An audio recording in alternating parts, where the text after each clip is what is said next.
Let's face it, Animal Crossing New Horizons is nearing its 5th birthday since its March debut in 2020. A comfort for many during lockdown with potentially thousands of hours played, it is still a very popular game with new players joining the community every year. But you can only do so many islands until, well, it starts feeling the same. Maybe you have a preference for island themes and villagers. Maybe you're feeling stuck and want to do a short-term challenge that is both challenging and different than your usual gameplay. And comforting, because this is Animal Crossing. It's not that deep. Over the years, we have seen a lot of amazing creative design challenges inviting other creatives and community members alike to participate in a new way to play this beloved game. From bracket leagues filled with sabotages and maze islands, to a Survivor spin-off that made or broke online friendships before they were made, to 30-day islands with various restrictions, to island gameplay challenges that revitalize the community as a whole, this game is limitless in how to enjoy it. So what are we doing in 2025, you may be asking? I'm bringing hard mode back, y'all.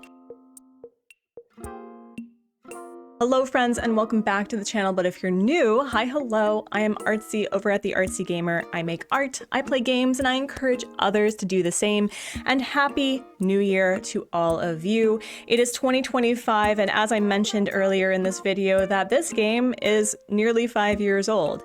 And now that I have been wrapping up Casual Crossing, which was my year-long project in 2024 in this game, I thought about bringing back a challenge that was both very comforting and also a revitalizing force in the community some years back from Pat from Nintentalk. Pat was incredibly generous to give me the reins to redesign hard mode with a bit of a twist in 2025, and I will say that I was super inspired by Kay over at KDaisy, who did Hard Mode Reloaded in 2020.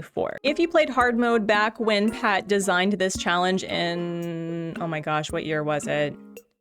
Back in the olden days, just after I think the 2.0 update for the game came out. Was it 2022 or was it 2023? Oh my gosh, all the years are kind of jumbling together, but regardless, if you did play hard mode or you recognize the challenge and played it at a later time, you will see that a lot of the rules has been kind of slimmed down because I didn't want to overburden people with not only the previous hard mode rules as well as the design challenges that I added to hard mode 2.0. So just know that there are probably going to be a lot of things left to interpretation for you as the player. And I'm just going to provide this disclaimer right now that if I don't have a rule for it, you can probably take advantage of that. I'm not going to be upset. I also want to say that the design challenges were inspired by a couple of amazing content creators that you should absolutely check out. And we're also going to be presented by 4 other amazing content creators who donated their time, their energy, their editing to sharing and bringing this project to fruition. So a quick shout out to April over at April Honey, Kaylee over at Kaylee Games, Crystal over at Classy Cozy Gamer, and Colleen over at Co Clementine. Please give them their love and their thanks for bringing this to fruition with me. I'm really grateful for their help. They did an amazing job for their video presentations. But why don't we actually get into the base rules and expectations for Hard Mode 2.0, because I think that's what all of you are here for. So we're back on my Bunny Island because I felt it would be a little bit better as a background to describe what these rules are. So let me find like a nice little city set for this explanation, shall we? And then we'll get started. Unless, of course, I don't have a city set. Oh my gosh, I don't even remember what I was doing on this island. What was I doing? Oh yeah, I was doing awesome things. Oh no. Man, rip Knevin. Rip Knevin for the good of the community for this challenge. Okay, so while we're here, let's get started. So I'm just going to read the rules and provide an infographic on the screen, and I will be providing a list of all the rules in both the description of this video as well as the community tab, and I will be pinning that to every single video that I'm doing for hard mode so that it'll be easy to find and consistently available if you just happen to discover this challenge between, videos. So hard mode 2.0 is, as I said, a continuation of the hard mode challenge. Pat gave me his blessing to kind of bring back hard mode, but just letting you know it's very different than the original hard mode challenge. So your airport color is going to be a deciding factor as to what sort of design challenge you're going to do.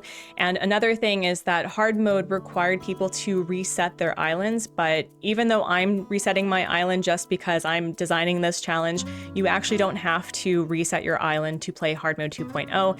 It is going to take a little bit of work because you have to get rid of all of your items and all of your bells to basically start from scratch. Now, the one allowance is that you can keep one of each fruit, and I'm not going to be a monster. You can keep your villager photos if you have earned a lot of photos and you really love your island, so I'm going to let you do that. Now, while I said that your airport is going to determine your design challenge, I know that with not resetting, you may feel bogged down based on not having that, free choice, but the 4 different design options for this challenge are going to be a no items island, a 15 items island, an all DIY island, and a new leaf island. And as I said, I'm going to have 4 amazing creatives explain to you what those individual challenges are. Similar to what I did for Casual Crossing, you must use your native fruit tree, your native flower, and use seasonal shrubs in your builds.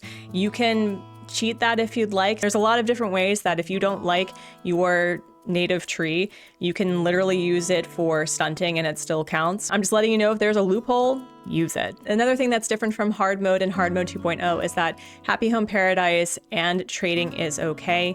I think that there's going to be more of a conversation about trading in the future, but my biggest goal is just keep it fair. Don't try to cheat the system and do what you can to keep the integrity of the challenge alive. We also have end goals for this challenge. It's very simple, very basic. The goal is to get a 5-star island rating that is fully accessible to villagers as best as possible because we love accessibility on this channel. Yes, we do.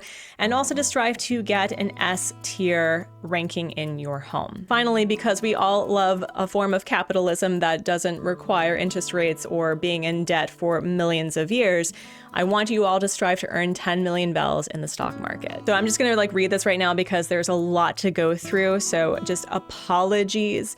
But for resetting, you get 1 reroll on the layouts. Airport determines the challenge, and depending on which airport you get, that is the challenge that you are going to be doing. But I'm going to add a little asterisk to that and bring up an allowance and an exception in a couple of minutes. Like the previous hard mode challenge, your starting villagers must pick their plot. You must put Animal Crossing Hard Mode 2.0 on the bulletin board, plus which design challenge that you're doing. With these villager rules, they're very less draconic than the original hard mode because that was the most difficult thing, was one, just accepting the fact that villagers could leave whenever they wanted and then having to take whichever campsite villager that was in your campsite and kicking out whomever they said. My goal really is for you to appreciate and learn about villagers that you would typically overlook. You must earn both starting villagers' photos before that they can leave, so your jock and your sisterly must give you their photos. If you re-roll your island, you must earn one of the other starting villagers' photos, so you're lazy, normal, or peppy. I have removed the whole, you can only gift 1 villager a day because I like to gift my villagers. I think I have incredible taste, and this is going to make it a lot easier for you to earn their photos as quickly as possible. It'll also be really helpful once you unlock carves and you can, love bomb them with Katrina. Starting villagers are 1-ticket hunts or are auto-filled, so you do not have the ability to go on the 10-ticket hunts that you will be able to for your 7th through 10th villagers. This is basically a way for you to just take what's available or to leave it to chance and hopefully get someone new and fun. You must have at least 10 villagers you've never had on the island before. I know that for someone like me, that I've had, I think, at least half of the villagers on an island to some capacity at some point. So if you don't remember which villagers you had, just take an estimated guess and, work with what you have. And a great way to keep track of villagers you haven't had is to put it on your bulletin board. I like to do that specifically for keeping track of which campsite visitor I've had on my islands. So if you do that, you'll probably be able to keep track of which villagers that you still need or the number that you will still need. You are also limited to 10 tickets per hunt, and this is where I would recommend that you don't be picky. Try to aim for villagers that you've never had before, that you probably would often overlook, and I'll explain later what that means once you've met that mark. The last thing I want to add about villagers is that trading them between Hardmode 2.0 players is allowed. However, it must be free and you can't know who you're taking. So we're going to add a little bit of chaos to trading villagers. You can't look at the maps when you visit the other islands, and you just have to hope that either they had a different villager than you had leaving, or it's someone that you've never had before. And now it's time for the dailies. Now, Hardmode 2.0 allows time travel to be unlimited. I know that it can be really frustrating to have to do the dailies every single time you time travel, so I'm just going to say that as long as you do it the one time, I will consider that fair. Support the local businesses and interact with the traveling NPC. So basically the stores, Brewster, the traveling NPC. And if you've already done the stores and Brewster once, just like interact with the NPC every day that you time travel. I also think that's fair. Complete the 2 times Nook Miles Plus goals, as I mentioned, and all new bugs, fish,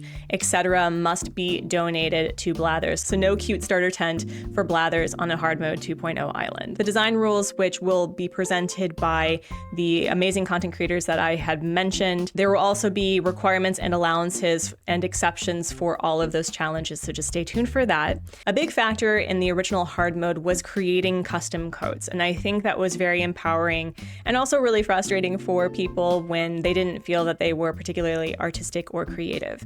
And so I'm just going to say right now that I don't want people to feel bogged down by having to design clothes regularly or to design custom codes. We'll get into that in a minute. But I think a nice change of pace is that you can wear whatever clothes you want, designed by you or not. But the goal is to design seasonal clothes to post up in Able. So not just like sweater 8 times. So design a hat, design a sweater, design a shirt, design a dress, things that your villagers will wear. I did say that you can only use custom codes that you design on your islands, but again, we'll talk about some exceptions and allowances in a bit, but do strive to learn how to do custom codes. It's a really fun tool for learning pixel art and also just understanding how art works in this game. And I'm going to give it a try. I wasn't as good at it as I hoped to be in the previous hard mode challenge, so I'm hoping to go back into it now that I have a little bit more of a seasoned understanding of pixel art now. You must design your own flag and town tune. If you find a town tune that you like online, that's absolutely fine, but try to design your own flag at the very least. And finally, you cannot move or redesign villager homes until you can gift them. There's going to be a restriction with the new Leaf challenge about moving buildings, but you can redesign a villager's house, no problem. So the economy rules were definitely the most trimmed down for Hard Mode 2.0, but you'll probably recognize a lot of them from the previous challenge. You can sell 3 stacks of fruit and 6 stacks of crops each day. You can buy and sell turnips with other players. The main difference with turnips is that you can buy and sell turnips with other Hard Mode 2.0 players. The other thing that I want to reference in this challenge is the fact that I'm not looking to create a competitive space. This is definitely a collaborative, we're all in this together sort of challenge. So the one thing I will say is that if you were visiting an island, especially if you are selling turnips on another island, to tip the person who is graciously opening their island to you at least 10% of your earnings and perform a chore. Depending on what that means, that could be watering flowers for flowered hybridization, picking weeds. Maybe a villager has a birthday on that day and they want to give another gift because that's a really fun thing to do.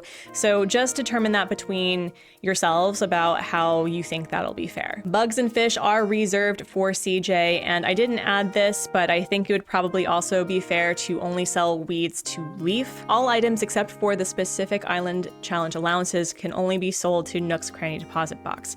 I know in the previous hard mode that you didn't really have the ability to sell things either to Nook's Cranny directly or in their deposit box, and I don't like feeling wasteful by throwing things away. So I have given the ability for you just putting things in the deposit box, which will allow for you to earn more money. The money tree amount is what you dig up, or you plant 99,000 bells. Yes, it's going to be that chaotic. Sometimes you may win and sometimes you may not. It really depends depends on how lucky you're feeling. And finally, resource flower and DIY trading is okay. As I said, just be fair to the challenge, be fair to your fellow players, and really work to help build each other up with your individual challenges. And now here's what you've all been waiting for, the design challenges. I'm going to briefly explain what the design challenges are and then leave it up to my 4 amazing friends to explain to you further of what to expect with the various design challenges that I designed. But if you get a blue airport, it's a no items island, an island decorated without using any items that have the green leaf icon in your inventory. This specific challenge was inspired by Raven over at Froggy Crossing, who did a lot of 30-day island challenges and I think inspired a lot of people to try things a little bit differently. So I just want to do a shout out to Raven for constantly being an amazing inspiration to just the Animal Crossing community at large. If you get an orange airport, it's a 15 items island, an island decorated with the use of 15 specific items, a green leaf icon throughout your island. If you get a yellow airport, it's an all DIY island, which was an inspiration by Dan over at Crossing Minute from his 30-day island challenge of only using DIYs, an island decorated only using what you can craft. And then finally, if you get a green airport, it is a new leaf island, which was inspired by Vis over at Angry Coconut. Though Vis didn't design a new leaf island in Animal Crossing New Horizons, his gameplay of New Leaf on his channel was so inspirational. I actually considered playing New Leaf when I had the time. But basically, it's an island decorated without terraforming or waterscaping. Buildings cannot be moved once they are placed, and decorated with items only found in Animal Crossing New Leaf as public projects, which again will be another link for you to refer to if you get a New Leaf island. I've been talking for a really long time, so I'm going to leave it to my amazing friends to describe further of what you can expect from these specific challenges. Hi friends, my name is Kaylee from Kaylee Games, and I'm going to show you what goes into making a no item island. You'll get to your island and see that you have a blue airport, which means you need to make an island using no items. But there are a couple things that will help you in this challenge. You are allowed to sell bushes, trees, flowers, and fossils to Nook's Cranny, and also to get 3 stars you can use other items. But a few ideas for designing your island. I think you could go with a farmcore island, but make it super fun. So the hats in game are actually not items. So you can see here I have some fruit farms with different types of fruit hats. You can also move that over into making like a big vineyard with stunted trees, purple flowers, and the grape hat. Another area for your farmcore island would be a little apiary where you have wasp nests. You can also use fossils and bugs and tools, and you can also use a custom design to have a little sign for your bug farm or flower farm, whatever you're making. And my last idea for you would be a small little picnic where you can use some dropped items and all of the food items you want because they don't have a leaf icon. And if you're taking on this challenge, I wish you good luck. There's so many things you can do. So that's going to be it for me. Bye, friends. Hey guys, I'm April Honey, and I'm here to talk to you about the 15 item challenge. If you have an orange airport, you're going to be able to decorate with 15 items that are represented by a Nook leaf in your inventory. You can also sell sea creatures directly to Nook's Cranny. Catalog the items or learn the DIYs however you'd like. Just remember that when it comes time to build, you need to either purchase or craft the items yourself. Here are a few helpful ideas. I told you about the Nook leaf items, but anything that doesn't look like a leaf in your inventory is free to use as well. That means any type of nature, gyroids, fossils, clothing items, food, those are all fair game as well. I can't go without mentioning the thing that's kept me playing this game all these years. If you pick the right items, you can make them look completely different. And don't forget, pro designs don't even count towards your inventory. If you don't have Nintendo Online, I know someone who makes tutorials for you. Here are some really quick ideas I came up with to get you on your way. I just told you about custom codes, and a little pond like this can take up quite a bit of space. Using a combination of pro designs and customizable items items. This flower shed and lavender field are so cute. Last but not least, this little outdoor cafe. No matter what you do, I hope you have fun playing. Bye! Hello, I'm Crystal, and you may know me as Classy from my channel, Classy Cozy Gamer. Today, I want to talk to you about the DIY island from Artsy's Hardmode 2.0 challenge. So when you first arrive at your island destination and you see the yellow airport, this will give you the unique challenge to create an island only using DIYs. What this means is that you must grind for the DIYs naturally, so no treasure islands are allowed. Make sure you check your beaches on your island, check to see which villagers are crafting that day, and look for bios on mystery islands as well. So you're probably asking, how do I get to 3 stars? My advice is to craft every item you can, and then place it on your island, whether it's big or small. Plant trees, shrubs, flowers, place fencing down, and even make a terrible custom path and put it down, because every little bit helps. For making money for this particular island is that once you unlock the food DIY, you can sell any and all food DIY items directly to Nooks. Everything else must be sold through the Nooks shipping box. I put together this nice mood board for a natural themed island that can be set in any season. But you can also explore with using other DIYs to make a natural forest core, cottage core, or even fairy core island using seasonal DIYs. Just experiment and you never know what you might create. Best of luck! Hello everyone, I'm Clem from the channel Co-Clementine, and I have the honor of introducing the New Leaf Design Challenge. When you arrive at your island and you see a green airport, you know exactly what that means. You're going back in time. Well, sort of. You'll be decorating your island as if you're back in New Leaf. That means you can't terraform or waterscape, except placing bridges and inclines. You can't move any buildings after they're placed. And your island can only be decorated with items or public projects found in New Leaf. And I know, if you've played New Leaf, you're probably thinking some of those items aren't in New Horizons.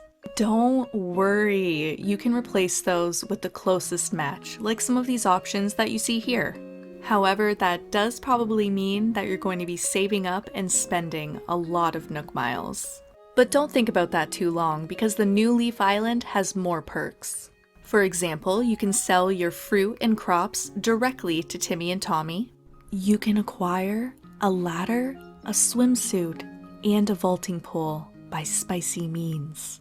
And just like the other challenges, you can use anything that is not a green leaf icon as decor, like fencing, gyroids, cutouts, and shrubs.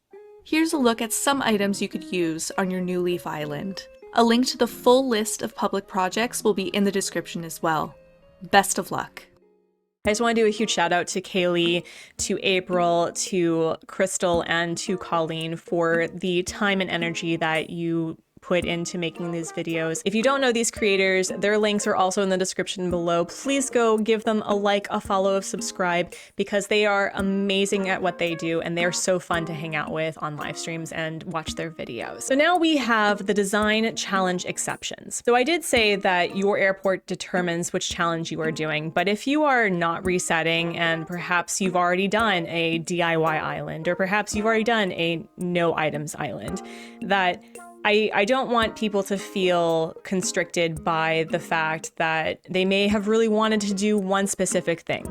Now, obviously, you can probably re-roll your islands to get a specific airport, and you're more than welcome to do that, but I don't want you to feel like you have to do that. So say if you get a yellow airport and you want to do a New Leaf Island, I'm not going to stop you. I'm literally just here being on YouTube, playing silly games and making sillier art. Like, do you? Like, seriously, do you? You can design your interiors any way that you want. I know it'd be rather impossible to do an S tier ranked home without any items in your house. This will also allow you to do things like cooking, where you can place it on your no items island. So if you like to decorate your interiors, you are unlimited in how you can decorate them. It's not limited based on DIYs or whether or not they are in New Leaf or anything like that. You can design it however you want. If you have a 2x Nook Miles Plus goal that requires you to sell directly to Nook's Cranny as a hot item, that's obviously okay.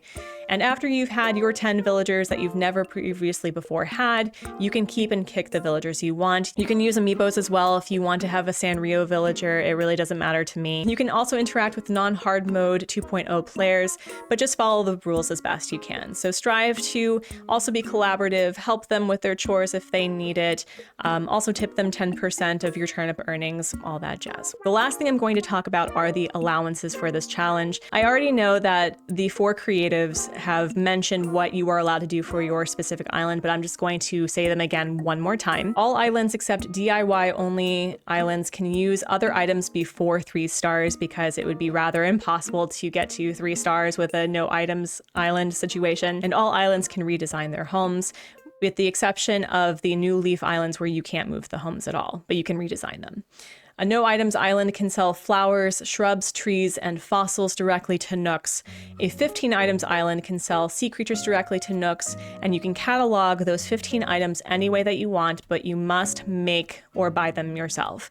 If there's an item like if there's like a Gulliver item, which will be downright impossible to get as much as you need, I'm not going to judge you if you are going to use a treasure island or an order bot to create them. Again, this challenge is not supposed to be so frustrating that you can't do it. It's more about just, challenging yourself to do something different. For the all DIY island, you can sell DIY cooking items directly to Nooks. And for the new leaf island, you can sell fruit and crops directly to Nooks. Bridges and inclines are the exception to the no terraforming and waterscaping rule. So if you were wanting to have a diagonal bridge that's being a little finicky, you can fix that. That's not a big deal. And you can obtain a ladder, a vaulting pole, and a swimsuit early in order to place your buildings where you want on your island. So yeah, friends, that is Hardmode 2.0. I am going to be available on the next couple of live streams because hopefully I will have this premiering before the live stream before we go live with Hardmode 2.0, but I think there's just one thing left to do. Well, there's no going back now. No going back now. Yep. Well, friends, that is it for the introduction video of Hardmode 2.0. Thank you so much for watching. And again, thank you to April, Kaylee, Crystal, and Colleen for your time and effort for helping me make this video a reality. And I'm going to leave you with a sentiment that I leave on every live stream and video, that I hope you're being kind to yourself and being kind to others and making art and playing games and encouraging others to do the same. And I will see you hopefully on the first episode of Hardmode 2.0 this coming Monday, January 13th, Korean Standard Time. Bye!